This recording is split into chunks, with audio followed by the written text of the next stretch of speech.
Sense Life é um mangá brasileiro que conquistou um público enorme nos últimos tempos, e não é pra menos, afinal de contas o Chainsaw Man brasileiro possui uma qualidade expressivamente grande. E pra explicar o porquê disso, eu vou fazer um paralelo estranho com Jojo. Sim, por incrível que pareça, dá pra relacionar bastante os dois em alguns aspectos. Mas antes disso, eu sei que tem muitas chances de você só estar aqui por conta da entrevista que o Glitch divulgou no Twitter dele, que eu fiz muito hype em cima pro meu público. Se você tá aqui só por conta dela, clica no menu que tá aparecendo aí na tela que você vai ser redirecionado. Mas se você quiser me ver falando sobre Sense Life, por favor, continue aqui. Agora, continuando. Lógico que eu não tô me referindo a coisas como estilo de arte, estrutura narrativa, etc, até porque nesses dois aspectos os dois não tem nada a ver. Então comparar nesse quesito seria burro pra falar o mínimo. Eu comparo isso aqui com o Jojo em 3 aspectos bem específicos. 1. O quanto que o autor foi aprendendo enquanto escrevia a própria obra. 2. O jeito que a história gerencia o absurdo dentro e fora das batalhas. E 3. O sistema de poder. Sobre o primeiro tópico, seria mais cabível responder isso em um vídeo completo de Jojo, que by the way ainda vai sair. Porém, de forma resumida, o Araki se consolidou como autor durante as partes. Em Phantom Blood, por exemplo, ele claramente não tinha muita ideia de pra onde ir, por isso inclusive que muita gente não gosta da parte 1, porque ela era onde o autor estava começando a se formar. Aí na parte 2 ele soube administrar melhor o senso de absurdo que ele queria na história, na parte 3 ele começou a consolidar sua identidade própria com os stands e a fórmula de episódios, na parte 4 ele aplica tudo perfeitamente bem, na quinta bem, a gente não comenta sobre a quinta, e na sexta ele dá um grande final incrível para esse universo, criando um outro que ele já pode começar de forma incrível. Por isso inclusive que eu pessoalmente considero Jojo uma história bem superestimada, porque até certo momento da mesma, o autor ainda estava formando o que ia ser a sua história, então é lógico que não ia ser mil maravilhas. E assim foi criada uma história onde o autor é muito foda, mas a obra em sua maior parte não é.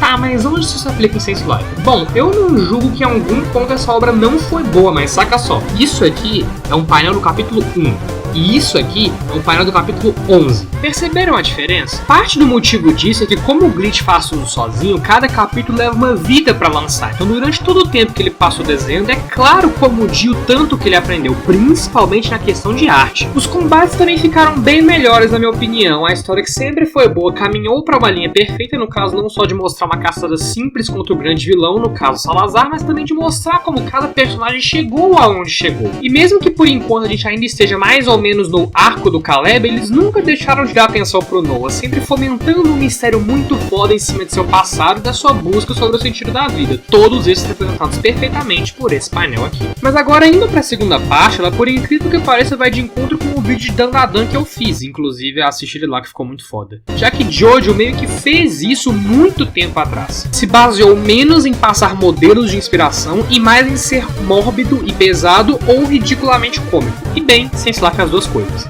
De uma forma até que bem abrasileirada, Sense Life ao mesmo tempo que uma história com um clima mais tenso, possui também um humor que é como uma mistura de Dandadan com Chainsaw Man. No caso ele se aproxima do de Dandadan por conta do quão absurdas certas piadas são, mas ele chega mais perto do de Chainsaw Man porque elas são bem mais pé no chão, e não algo como cadê meu pau, cadê meu pau? E boa parte disso deve ser a dinâmica do Noah e do Caleb, que são ambos personagens que se complementam em todos os sentidos. Assim, já foi afirmado pelo próprio autor que o Caleb foi feito para complementar a falta de carisma do Noah, mas eu não julgo que é só nisso que eles se complementam, eles acrescentam para a história em dinâmica em muitos outros aspectos. O mesmo tanto que o Caleb é louco, o Noah é calmo. O mesmo tanto que o Noah é frio, o Caleb é temperamental. E o mesmo tanto que o Noah pensa durante os duelos, o Caleb age de forma impulsiva. Isso vai até para além do humor, para ser bem sincero, porque mesmo que a dinâmica dos dois seja importante para criar momentos cômicos, que normalmente quem fala merda é o Caleb e o Noah com sua falta de carisma fica meio sem reação, ele também é importante para montar a história de modo geral, porque ambos em suas contrapartes deixam tudo muito interessante. A presença da Mortus acaba também sendo relevante como uma espécie de balanço, porque enquanto um não tem ânimo nenhum para fazer nada e o outro é completamente maluco, ela entra como um meio termo de responsabilidade, que entra na famosa dinâmica do trio base de protagonistas de Chainsaw Man, Jujutsu e Naruto. E a terceira parte é uma das mais legais de explicar, os tributos em comparação com os stands. Existem no meu conceito duas formas eficazes de você fazer um poder dar certo. Ou você faz um bagulho bem complexo e regrado, como o NEM, ou você faz um conceito simples que te dá liberdade para fazer o que você quiser e aí você confia em você mesmo. E Sense Life, assim como o Jojo, escolheu a segunda opção. Não tem exatamente muitas regras para qual tributo você vai receber, tudo depende do que o autor quer. E nesse caso isso funcionou muito, mas muito bem. Cada tributo possui não só uma criatividade para formato de uso incrível, como também serve para indicar algo do passado do personagem. Claro que não dá para saber tanta coisa assim, mas existe uma certa curiosidade envolvida ali. Afinal de contas, é em cima do tributo que o passado virá a ser construído. Mas enfim, não tem tanta coisa que eu possa comentar sobre Slice Life, porque a obra ainda tem lançamento e não tem muitos capítulos. Então eu chamei alguém aqui que com certeza tem condições muito melhores do que eu de falar dessa história incrível. Apresente-se aí, cara. Opa! Salve! Sou Caio, também conhecido como Glitch, autor de Slice Life.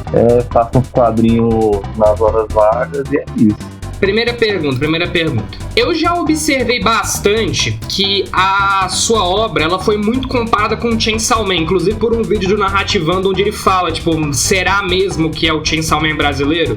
Tipo assim, realmente existiu alguma inspiração em Chainsaw Man ou isso foi só uma coincidência esquisita? Cara, eu acho que pode ter tido alguma influência, porque foi uma obra que eu tava lendo, tava fazendo sucesso na época que eu tava escrevendo. Ainda não tinha um anime, mas já era, tipo, o mangá já era mais conhecido, assim, por quem lê. E eu acabei, tipo, lendo nessa época, enquanto ainda tava escrevendo. E foi um pouco do tipo de humor que eu gostei, sabe? Então acho que eu posso ter pegado um pouco da inspiração do humor. Sim, o tipo de humor meio o cara vomitando na boca da... É tipo pegar absurdos, mas tipo não levar o absurdo a sério. Tipo, nossa, olha só, é tipo você fazer piada com absurdo. Ah, sim, eu tô entendendo. Tipo a parte do Denji que ele teve que vender a bola pra conseguir pagar a dívida dele e coisas nesse grau aí mesmo. No caso lembrando aquele quadro famoso do primeiro capítulo onde a primeira coisa que o Caleb fala pro Noah é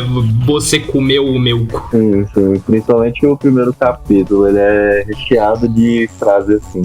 Vamos pra segunda pergunta. Normalmente existem dois tipos de pessoas que eu já observei criando histórias. Aquelas que antes delas começarem a fazer mesmo, elas já criaram absolutamente tudo na cabeça delas, e o cara que fala assim, não, eu tenho um conceito inicial aqui, uma coisa que eu quero que aconteça, só que o que vai acontecer eu vou escrevendo ao longo da história. Tipo assim, o próprio Jeju, o criador de Jutsu, ele era assim, tipo assim, em Shibuya ele decidiu que o Nanami e a Nobara iam morrer, só que muito tempo depois ele só trouxe a Nobara de volta e dane-se. Você já tem Sense Life inteiro na sua cabeça ou você criou, tem pontos que você quer chegar e você tá escrevendo pra ver onde acontece? Eu acho que é tipo uma mistura dos dois, porque eu acho que quando você tá criando uma história, você já tem que ter pontos que você quer chegar, tipo metade, final, objetivo, tipo arco. Eu não sei se tem pessoas que conseguem, mas eu não consigo preencher de um ponto até outro já sabendo tudo que vai acontecer. Então, claro que, nessa saga vai acontecer isso no começo e isso no final. Como vai chegar a isso? Aí eu vou inventando, vou enchendo as coisas, sabe? Então, tipo, pode ter muita coisa que eu penso e aí depois, enquanto eu tô fazendo, eu já mudo de ideia e acabo fazendo outra coisa. Ah, sim, entendi. Então, tipo assim, de um ponto a outro, você sabe aonde você quer chegar, mas, por exemplo, quem vai morrer nesse meio tempo, como as coisas vão acontecer, aí você vai criando no meio. Depende, tem morte que já é muito planejada, que é muito importante pra história. Agora tem outros, por exemplo, eu posso inventar um fulano no meio, eu gostei da ideia de um personagem que eu criei, só que o povo tá gostando muito, posso matar esse cara aqui. Então você é o tipo de cara que escolhe se você vai matar ou não as pessoas baseando no quanto que as pessoas estão gostando do personagem. Eu acho que é um bom jeito de causar impacto, porque não dá pra você matar um personagem que ninguém liga. Ninguém vai ligar, não vai ter muito na história. Então realmente tem certos personagens que eu já sei o que vai acontecer com eles, que eles são muito importantes pra história, mas tem outros que, tipo, eu criei depois e aí eu vou vendo o que eu vou fazendo com eles conforme os resultados que tá dando. Ah, entendi. Ok, próxima pergunta. No capítulo 3, eu lembro bastante que, tipo, tem uma nota que você colocou, onde você fala que o Caleb, ele foi feito, assim, você fala que ele foi feito numa contraparte à falta de carisma do Noah, mas você também fala que você criou o Caleb pensando naquele tipo de amigo que é meio torto, só que você sabe que no fundo é uma boa pessoa. Eu tenho um amigo assim, todo mundo tem um amigo assim. Então, tecnicamente, o Caleb foi baseado em alguém que você conhece ou você só pegou o conceito? Eu peguei o tipo de conceito, porque quando eu tava criando o Noah, eu já tinha percebido que a história não ia andar. Porque o Noah, ele não foi feito pra caminhar a história. O conceito do personagem é separado. Então, e ele não tinha muito carisma, então eu já sabia que não ia conseguir atrair muito leitor se dependesse só dele. Aí começou a vir a ideia do Caleb, que seria o contrário dele, pra, tipo, equilibrar os dois lados. E aí fui pensando, só que aí pra não, tipo, eu não queria só um personagem porra louca, que ninguém é, tipo, ele só faz loucura. É isso. Eu queria um personagem porra louca, mas que você sabe que ele é, tipo, ele dá pra ser um amigo, ele é no fundo gente boa. Então foi meio que isso, eu fui pegando esse conceito daqueles seus amigos que ele faz um monte de coisa errada, mas você sabe que ele é gente boa. Sim, que ele não é uma pessoa ruim, ele só toma certas decisões que seriam questionáveis normalmente pela sociedade. Ok, próxima pergunta. No meu conceito, Sense Life evoluiu muito do capítulo 1 pro 11, tanto que, tipo assim, no próprio vídeo, as pessoas não ter visto aí, eu comento disso, que até fazendo comparação de arte mesmo, teve uma evolução muito grande. O que você estudou nesse meio tempo pra evoluir desse jeito? Eu acho que no meu caso, é muito questão de experiência, porque eu não sou muito bom em achar material para estudar a parte teórica de desenho. Então, muitas das coisas que eu aprendo é, tipo, vendo e reproduzindo. Tipo, gostei do jeito que tal mangá faz cena de ação.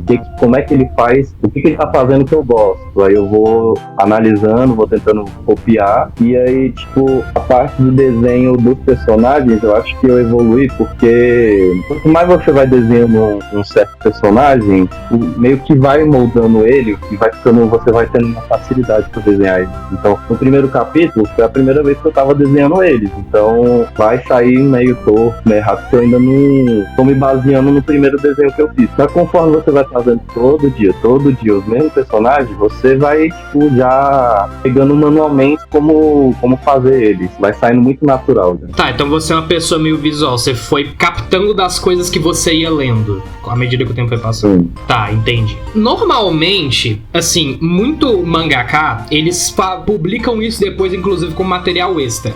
As ideias base que eles tinham antes do material oficial sair. Por exemplo, a Nami, originalmente, ela era pra ter um machado gigantesco e um braço de metal. O que mudou, tipo, do conceito inicial que você tinha como esboço pros personagens pra como eles realmente saíram? Foi muito só da parte visual, mas foi detalhes pequenos, porque, tipo assim, na construção de personagens que eu faço quase que o visual por último, porque eu não consigo fazer um visual com um personagem sem tipo, entender qual é a personalidade dele, qual é a função, qual é o objetivo dele, como ele é. Pra mim não sai, eu não consigo fazer um visual sem entender o que eu tô fazendo pra esse personagem. Então a parte visual sempre foi muito... não teve tanta divergência do que é hoje, porque, por exemplo, o Caleb e o Noah, eu deixei pra fazer o visual por último. Primeiro eu escrevi toda a história deles, os objetivos, como é que era a personalidade, e aí depois eu tento fazer um visual que condiza com o que eu escrevi sobre ele. Essa pergunta veio porque eu vi, inclusive, que você postou recentemente.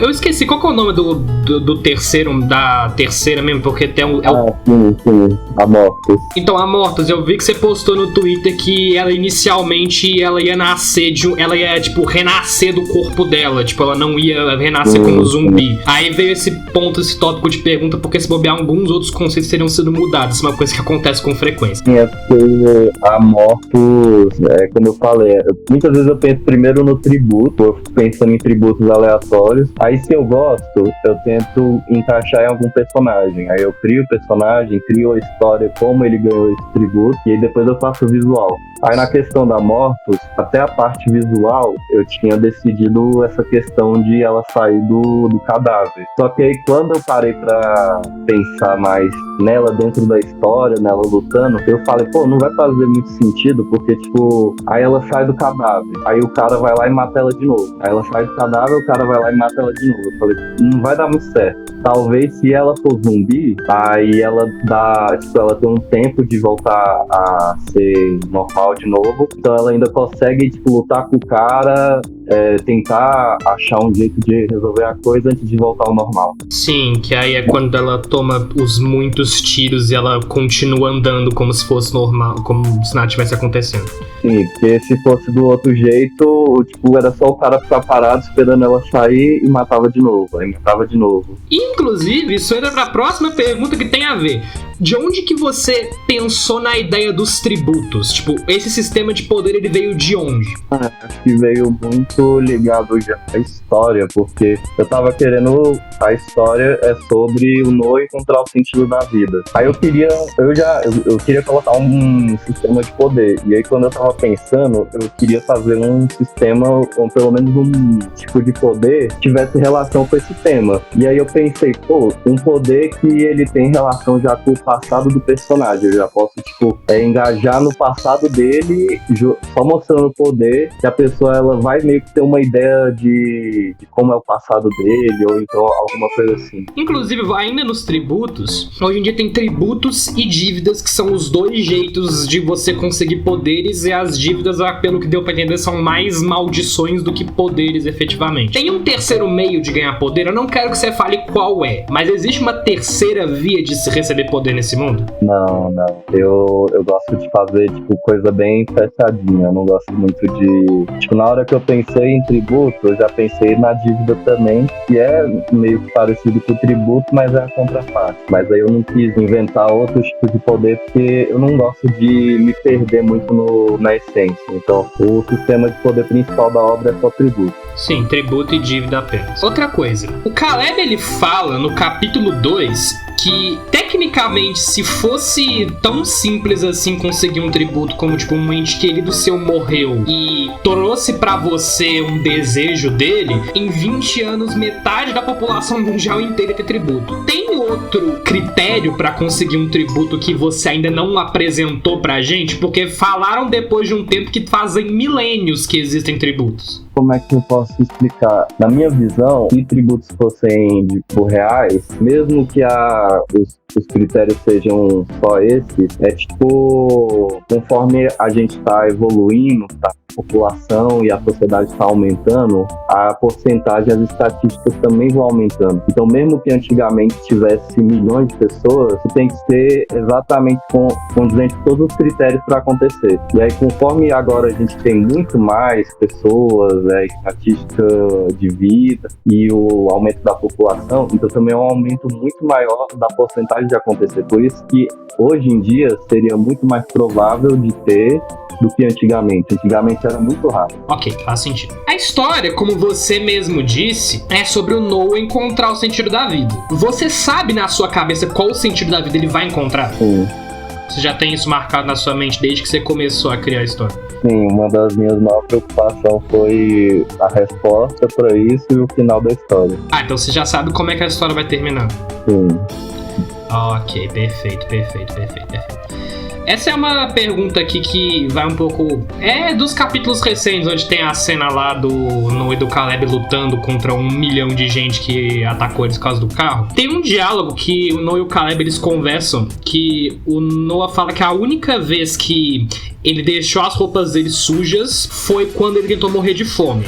Aí o Caleb questiona ele, pô, mas então como é que você não morreu? O fuzil enfia comida em você goela abaixo? Ele fala que não é assim que funciona. Como que o fuzil salva ele da vida quando o fuzil fisicamente não pode defender ele? Tipo, coisa como fome, sede, esse tipo de coisa. Então, isso é algo que eu ainda vou explicar na história, porque realmente é uma outra forma que as coisas funcionam sobre isso. Então eu prefiro não falar, porque tem mais coisa por trás disso. Então o tributo do Noah faz mais coisa além de só salvar ele da morte nesses momentos.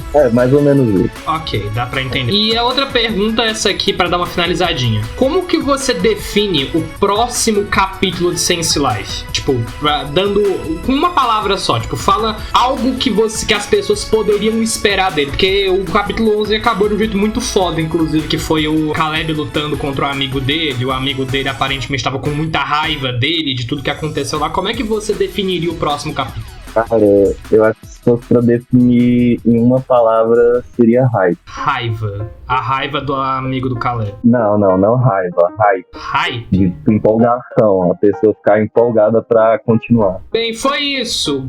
Muito obrigado. Eu agradeço, mano. Muito obrigado por me chamar. É interessante, você falar sobre uma obra e ter a oportunidade de se comunicar com o autor é uma coisa muito interessante, é uma coisa muito importante de se fazer. Valeuzão aí, esperamos pelos próximos capítulos e tchau. E esse foi o vídeo onde eu falei sobre Sense Life aqui de uma forma muito foda, tendo a oportunidade de fazer perguntas diretamente pra quem fez essa obra maravilhosa brasileira. Se inscreva para mais vídeos e tomara que o Caleb termine com a Delete no final.